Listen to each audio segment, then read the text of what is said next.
Nama saya Agus Rianto, pangkat saya Ibda.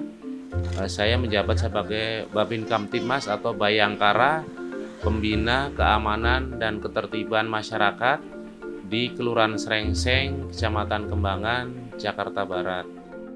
Ya, memang kita sebagai anggota Polri memang harus bertugas dengan ikhlas ya, dengan ikhlas memberikan pelayanan kepada masyarakat. Jadi niatkan semuanya ini adalah ibadah ya. Jadi karena niat ibadah kan kita ikhlas ya, anggap mereka adalah saudara-saudara kita, anak-anak kita, orang-orang tua kita. Jadi keamanan itu tidak bisa hanya Polri saja ya. Jadi kita harus selalu bersinergi dengan semua elemen, semua lapisan masyarakat.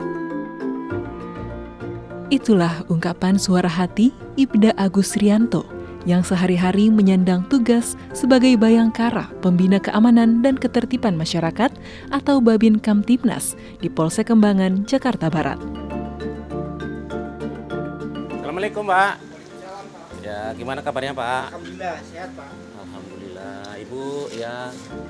Pria berusia 48 tahun ini terpanggil untuk menjawab tantangan menjadi polisi pengayom masyarakat yang melakukan praktek nyata sebagai pekerja sosial selama 6 tahun.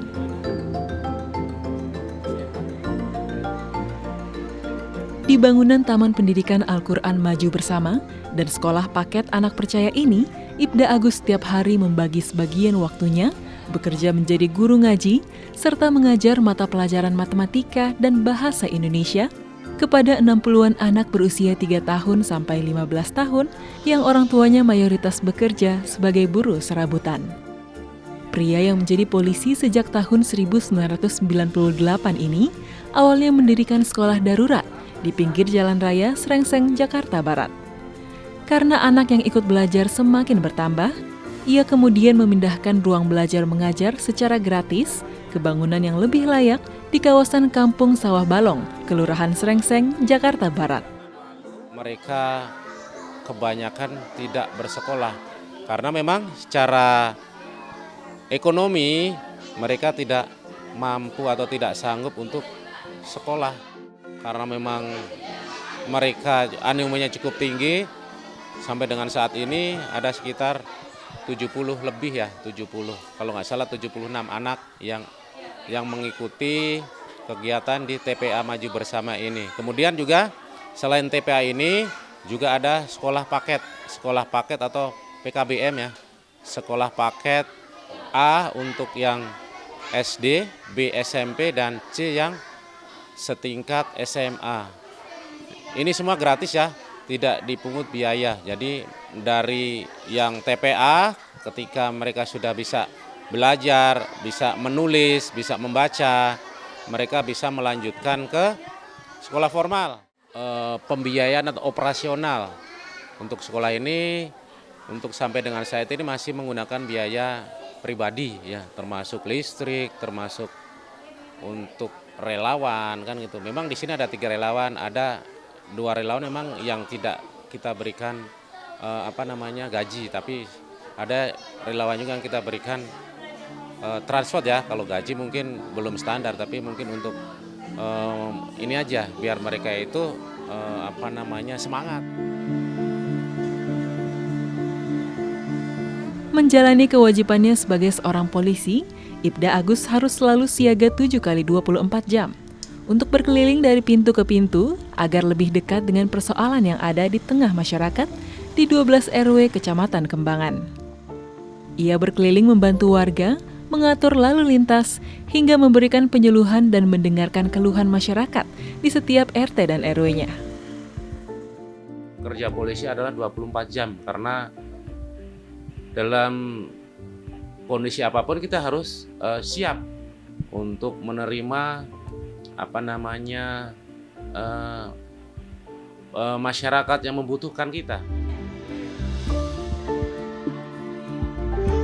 Berkat kesungguhan, dedikasi Ibda Agus bersama ketiga relawan pengajar, anak-anak putus sekolah kini bisa melanjutkan pendidikan. Sementara anak-anak yang sudah mendapatkan pendidikan formal, mendapatkan keterampilan bahasa Inggris, bahasa Arab, dan bahasa Indonesia lebih baik.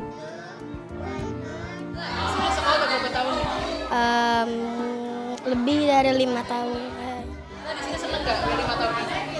Senang banget soalnya di sini banyak teman, juga temannya baik-baik dan di sini happy, gembira, gurunya baik banget dan seru. Pas Zula di sini kenapa terbantu nggak? Awalnya pas Zula masuk sini udah bisa baca Al-Quran? Awalnya masuk sini belum bisa baca Al-Quran, lama-lama bisa karena bantuan dari guru. Anaknya di sini ada berapa orang Bu? 3. Ini anaknya memang sekolah di sini aja atau seperti apa? Udah sini aja Pak, Kenapa Bu nggak boleh tahu nggak bisa sekolah di sekolah kamu? buat makan sehari-harinya aja nggak ada gitu. Boleh tahu tujuannya apa Bu? Kita nyari rongsok. Terus ini sekolah ini sangat membantu buat Bu. Alhamdulillah sangat membantu. Guru-gurunya baik, apalagi Bu Nana sama Pak Agus baik orangnya. Ya alhamdulillah kalau masalah nulis ngaji, alhamdulillah udah bersyukur ada kemajuan. Ini anak-anak sehari-hari paginya ngapain Bu? Ikuti Bu? Ikut aja nyari rongsok. Sehari-hari mana ntar jatahnya ngaji, kita pulang. Ya kalau saya sangat senang ya karena kan biasanya kalau sore anak-anak itu pada main ya kan nggak tahu waktu terus tiba-tiba pulang maghrib. Dengan keadaan ini dia tahu oh ya nanti jam segini ngaji ya. Jadi dia punya disiplinan sendiri, punya pemikiran sendiri tanpa kita ayo ngaji enggak gitu karena dia pikir kayak di sini kayak rumah kedua lah. Jadi pas kemarin liburan ih lama banget sih nggak ngaji-ngaji. Jadi kayaknya dia punya pemikiran seneng gitu. Jadi kan kita nggak pernah memaksakan anak itu sendiri. Keluarga Ibda Agus ikut mendukung berjalannya operasional Sekolah Anak Percaya. Meskipun harus mengorbankan 50% hasil jerih payah setiap bulan bekerja di kepolisian. Tak heran bila kemudian dedikasinya mendapatkan apresiasi dari Kapolri Jenderal Listio Sigit Prabowo. Ia mendapatkan kesempatan mengikuti sekolah alih golongan tahun 2025 yang membantunya naik pangkat dari Aibtu menjadi Ibda. Penghargaan ini ada sesuatu yang luar biasa ya menurut saya ya, karena ini doa-doa dari mereka ya. Saya nggak pernah terbayang atau terpikir untuk mendapatkan penghargaan, karena saya bekerja bukan untuk mencari penghargaan ya, tapi ini adalah mungkin rezeki buat saya. Dengan adanya program ini, rezeki saya bisa sekolah gratis, dapat penghargaan dari Pak Kapolri dan Pak Presiden Prabowo. Alhamdulillah, iya gitu. Regina Marcella, Haryadi Jamal, Da ITV.